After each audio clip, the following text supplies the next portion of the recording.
એક સમય હતો કે જ્યારે ભારતમાં કોઈને પૈસા મોકલવા હોય ને તો તમારે બેંકની લાંબી લાંબી લાઈનોમાં ઊભા રહેવું પડતું હતું. પછી એટીએમ આવ્યા, પછી નેટ બેન્કિંગ આવ્યું અને પછી આવ્યું યુપીઆઈ, જેને જ કારણે ભારતમાં કોઈ પણ ખૂણામાં કોઈ વ્યક્તિ હોય ને તો માત્ર 30 સેકન્ડની અંદર જ તમે યુપીઆઈથી પેમેન્ટ મોકલાવી શકો છો. આ તો જાણે કોઈ જાદુ હોય ને એવું લાગે છે, પરંતુ મહત્વની વાત તો એ છે કે આજે કરોડો લોકો આનો ઉપયોગ પણ કરી રહ્યા છે. પરંતુ હવે સૌથી મોટો પ્રશ્ન થઈ રહ્યો છે કે આગળના સમયમાં તમે યુપીઆઈથી પેમેન્ટ કરશો ને તો તમારે ચાર્જ ચૂકવવો પડશે. જ્યારે સાંભળીએ છીએ ત્યારે આપણે બધાને ઝટકો લાગે છે, કારણ કે કરોડો લોકો આનો ઉપયોગ કરી રહ્યા છે અને જો ચાર્જ લાગવા માંડશે તો ફરીથી લોકો આનો ઉપયોગ કરતા બંધ થઈ જશે. પરંતુ તમને જણાવી દઉં કે આનો સીધો ફાયદો કોને થવાનો છે ખબર છે? ટ્રમ્પને. વિશ્વાસ નથી આવતો ને? મારી વાત સાચી છે, પરંતુ કઈ રીતે એ જાણીશું આજના વિડીયોમાં. એટલા માટે થઈને આજનો વિડીયો પૂરો જોઈને જજો.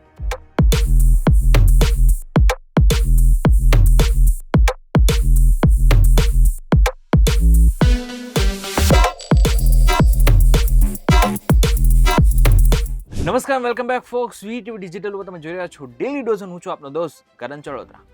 સૌથી પહેલા આપણે સમજવું પડશે કે આની શરૂઆત ક્યાંથી થઈ હતી.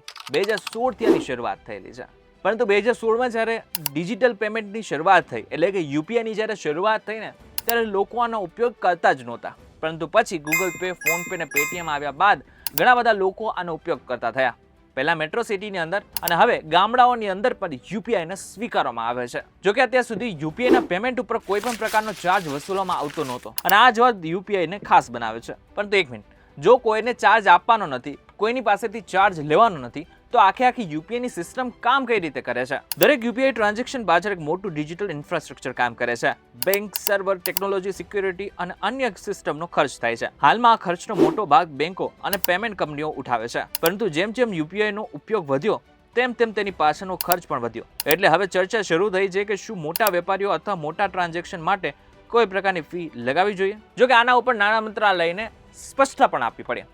મારે ને તમારા જેવા લોકો માટે આ ચાર્જ વસૂલવામાં નહીં આવે. એટલે કે આપણે કોઈ પણ પ્રકારનો ચાર્જ આપવાનો નથી, પરંતુ કોકને તો આપવાનો જ છે. કોને? આ દરખાસ્ત મુખ્યત્વે 2000થી વધુના ટ્રાન્ઝેક્શન પર લાગુ થાય છે. આ ચાર્જ વેપારીના વ્યવહારો અને મોટી સંસ્થાઓ ઉપર લાગુ થાય છે. જોકે આમાં પણ એવું નથી કે આવતીકાલથી જ આનો અમલ શરૂ થશે. આના ઉપર હજી વિચારણા ચાલે છે અને વિચારણા થયા બાદ આના ઉપર કોઈ પણ પ્રકારનો નિર્ણય લેવામાં આવી શકે છે. હવે બીજો મોટો પ્રશ્ન અને સૌથી મહત્વનો પ્રશ્ન, આનાથી ડોનાલ્ડ ટ્રમ્પને શું ફાયદો? એટલે કે જો ભારતમાં યુપીઆઈ ઉપર ચાર્જીસ લગાવવા માંડે તો એકચ્યુઅલમાં ટ્રમ્પને કઈ રીતે ફાયદો થાય એમ છે. આ સમજવા માટે વૈશ્વિક પેમેન્ટ માર્કેટને પણ સમજવું પડશે. અત્યાર સુધી દુનિયામાં ડિજિટલ પેમેન્ટના ક્ષેત્રમાં અમેરિકન કંપનીઓનું મોટું પ્રભુત્વ રહ્યું છે. વિઝા, માસ્ટર કાર્ડ જેવી કંપનીઓ લાંબા સમયથી વૈશ્વિક પેમેન્ટ સિસ્ટમનો મહત્વનો ભાગ ભજવી રહ્યો છે. પરંતુ જ્યારથી યુપીઆઈ આવ્યું છે ને ત્યારથી ઘણા બધા લોકોએ, ઘણા બધા દેશોએ આનો ઉપયોગ કરવાનું સ્ટાર્ટ કરી નાખ્યું છે. હવે જો ભારતનું યુપીઆઈ મોડલ દુનિયાના અન્ય દેશોમાં પણ ફેલાય તો વૈશ્વિક પેમેન્ટ માર્કેટમાં અમેરિકન કંપનીઓની ભૂમિકા પર અસર પડી શકે છે. અગાઉ ડોનાલ્ડ ટ્રમ્પ ભારતની ડિજિટલ નીતિઓ અને અમેરિકન કંપનીઓ માટે માર્કેટ એક્સેસ જેવા મુદ્દાઓ ઉપર સવાલો ઉઠાવી ચૂક્યા છે. હવે આપણે થોડું આને સરળ ભાષામાં સમજીએ ને તો અત્યાર સુધી વિઝા અને માસ્ટર કાર્ડ જેવા વૈશ્વિક પેમેન્ટ સિસ્ટમે દુનિયા ઉપર રાજ કરેલું છે. કરોડ રૂપિયા અમેરિકા પહોંચી ચૂક્યા છે. પરંતુ જ્યારથી યુપીઆઈ આવ્યું છે ને ત્યારથી અમેરિકાને એવું લાગે છે કે જો યુપીઆઈ આખી દુનિયામાં આવી જશે ને તો આપણું વર્ચસ્વ ઘટી જશે. આપણને જે પૈસા અત્યાર સુધી મળતા હતા ને એ નહીં મળે. એટલા માટે થઈને ડોનાલ્ડ ટ્રમ્પ અથવા તો અમેરિકાની એવી ઈચ્છા બહુ જ હશે કે આગળના સમયમાં એકચ્યુઅલમાં ભારતમાં પણ યુપીઆઈના પેમેન્ટ ઉપર ચાર્જ વસૂલવામાં આવે. જો આવું થશે તો કરોડો લોકો જે યુપીઆઈનો ઉપયોગ કરી રહ્યા છે ને એ ફરીથી એકવાર કેસ ઉપર આવી જશે અને જેને જ કારણે ભારતને ફટકો લાગી શકે છે. જોકે સારી વાત એ છે કે સામે લોકો પાસેથી આ પૈસા કે ચાર્જ વસૂલવામાં નહીં આવે. ત્યારે આ બાબત લઈને તમારું શું કહેવું છે અમને જરા કોમેન્ટ કરીને ચોક્કસ કહેજો. વિડીયો થકી જો તમને કોઈ ઇન્ફોર્મેશન મળે તો વિડીયોને લાઈક અને શેર જરૂરથી કરજો. તથા જ ઇન્ફોર્મેટિવ વિડીયોઝ માટે વીટીવી ડિજિટલ સાથે જોડાયેલા રહેજો.